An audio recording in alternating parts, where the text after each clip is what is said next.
इन्होंने श्रीमती सोनिया गांधी को बारबाला कहा था 1998 में, और आज चाय वाला मानने के लिए तैयार नहीं। अब आपने बारबाला के प्रमाण होते हैं, चाय वाला के प्रमाण नहीं होते। बदतमीजी मत करो। आप ही ने श्रीमती सोनिया गांधी को बारबाला लिखा और किसी ने नहीं कहा। मां बहन के ख्याल रखा तुमने।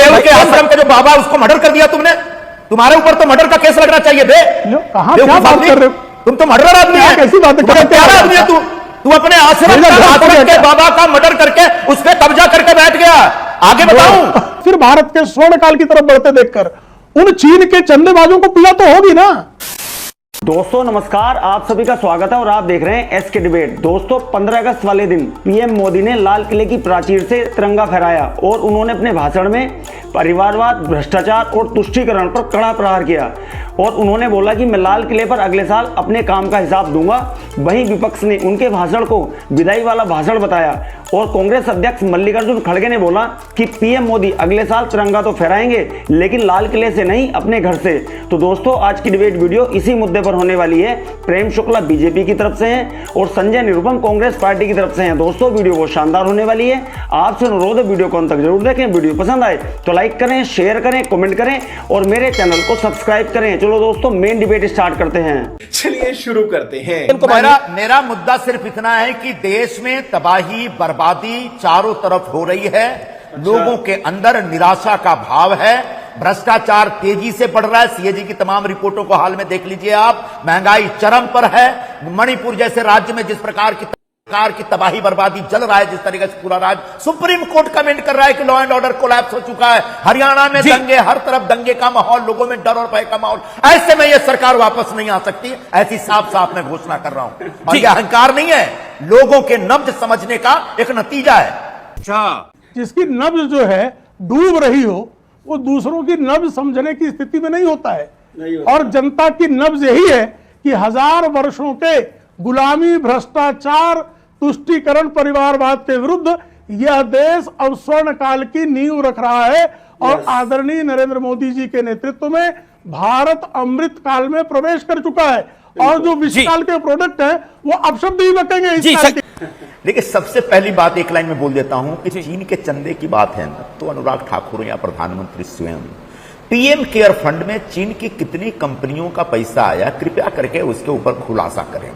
निश्चित तौर पर बताएं। उसके बाद किसी और संगठन या दल के बारे में या संस्था के बारे में इनको कहने का, बोलने का और कार्रवाई करने का पूरा हक है जहां चीन का चंदा आया है। एक दूसरी बात यह है, आज तक देश में कोई ऐसा व्यक्ति नहीं मिला जिसने प्रधानमंत्री के हाथों चाय पी हो वडनगर रेलवे स्टेशन पर। तो चाय वाला थे या नहीं थे, ये अपने आप में एक विवादास्पद विषय। बिल्कुल इसी तरह से ये भी एक विवादास्पद विषय है कि प्रधानमंत्री जी के साथ कौन से व्यक्ति ने एक बेंच पे बैठ के कोई पढ़ाई की हो, तो उनका कोई सहपाठी आज तक नहीं दिखा। तो पढ़ाई और चाय वाला ये सब किंवदंतियां बन गई हैं, इसके विवाद में हमको नहीं पड़ना। मुझे मुख्य तौर पर यह कहना है जनता फैसला करेगी और जनता के फैसले से पहले ये कहना कि मैं फिर आ रहा हूं, एक बार मैं फिर आ रहा हूं झंडा फहराने या फिर से प्रधानमंत्री बनना, ये सरासर अहंकार है। इसमें कहीं ना कहीं बहुत बड़ा एक षड्यंत्र भी दिखता है, क्योंकि यहां महंगाई बढ़ी हुई है, भ्रष्टाचार बढ़ा है, बेरोजगारी बढ़ी हुई है और आप फेल हो गए हैं और कहते हैं दोबारा आ रहा हूं। कैसे आ जाएंगे दोबारा भाई?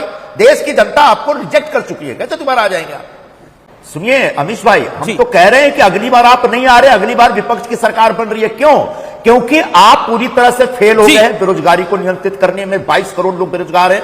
आप पूरी तरह से फेल हो गए हैं गरीबी और भुखमरी को नियंत्रित करने में। आप पूरी तरह से फेल हो गए महंगाई को नियंत्रित करने में। मणिपुर जैसा राज्य जल रहा और चुपचाप बांसुरी बजा रहे हैं आप। रुको जरा, सब्र करो। संजय निरुपम महान है।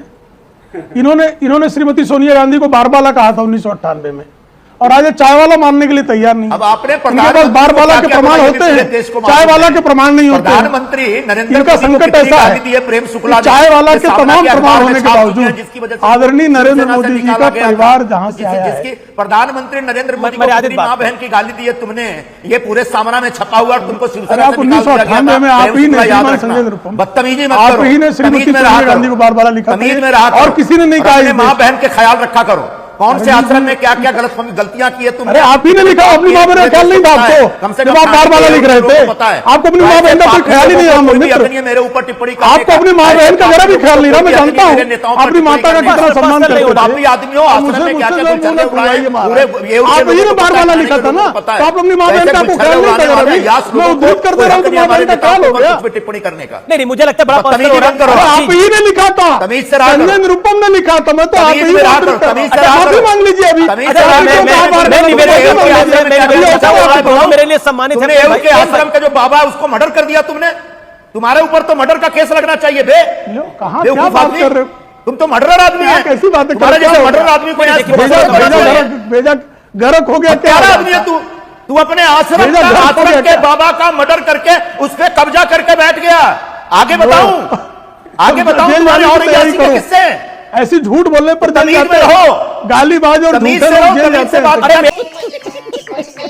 प्रधानमंत्री को विपक्ष के साथ एक संवाद रखना चाहिए और हम दोनों पक्ष अपनी अपनी बात रखेंगे और जनता को तय करना होगा। 140 करोड़ जनता का प्रतिनिधित्व प्रधानमंत्री नहीं करते, उनका तो टोटल वोट 35 करोड़ है। 35 करोड़ से ज्यादा लोग तो बीजेपी में विश्वास ही नहीं करते, तो कहेगा 140 करोड़। लेकिन कितनी जो है क्षुद्र सोच में हमारा विपक्ष जी रहा है। कैसी उनका चिंतन प्रक्रिया पूरी तरह से दिवाला पीट चुका है।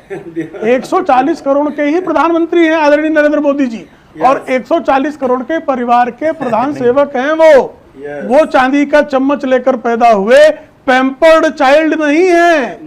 पैम्पर्ड चाइल्ड का ही परिणाम है कि उसको लोकतांत्रिक परंपराओं का इतना भी ज्ञान नहीं है कि उसकी पार्टी स्वतंत्रता के दिवस पर लाल किले की प्राचीर में जहां सारे देश को एक सुर में आना चाहिए, वहां आने में भी उनका सुर जो है मुझे यही नहीं, अभी और सुनिए। देखिए, अहंकार तो कांग्रेस का था कि जब 2014 में आदरणीय नरेंद्र मोदी जी को भारतीय जनता पार्टी समेत राष्ट्रीय जनतांत्रिक गठबंधन ने प्रधानमंत्री पद का प्रत्याशी घोषित किया, तो मणिशंकर अय्यर ने कहा कि चाय बेचने के लिए चाय का ठेला लगाएंगे कांग्रेस ऑफिस के बाहर। बिल्कुल। और 10 वर्षों के बाद आदरणीय नरेंद्र मोदी जी के प्रति जिस तरह से इस 140 करोड़ के भारत और भारतवंशियों के परिवार ने विश्वास व्यक्त किया है, 2024 में वो प्रधानमंत्री के लिए उनके लिए जनादेश निश्चित तौर पर आएगा। लेकिन जिन लोगों ने आदरणीय नरेंद्र मोदी जी के मोदी तेरी कब्र खुदेगी, जो मोदी तेरी कब्र खुदेगी के नीचे बात नहीं करने को तैयार है, वो कैसे मान लेंगे कि नरेंद्र मोदी जी 2024 में फिर से लाल किले की प्राचीर से भारत को संबोधित कर इस देश को 1000 वर्षों के स्वर्ण काल के नींव को वो संवार रहे हैं।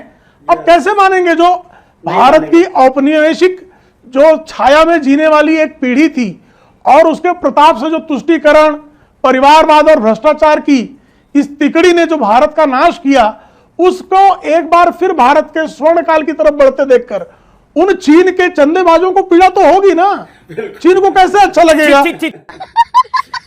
मजा आया। देखा दोस्तों, आपने प्रेम शुक्ला और संजय निरुपम दोनों को सुना। आप किसकी बात से सहमत हैं और आपको क्या लगता है जो पीएम मोदी जी ने बोला है कि मैं अगले साल लाल किले से अपने काम का हिसाब दूंगा, क्या पीएम मोदी की बात सच हो पाएगी या नहीं? कमेंट सेक्शन में कमेंट करके बताएं। और अगर वीडियो पसंद आई हो तो लाइक करें, शेयर करें, कमेंट करें और मेरे चैनल को सब्सक्राइब करें। चलो दोस्तों, मिलते हैं अगली वीडियो में। जय हिंद, वंदे मातरम, जय श्री राम।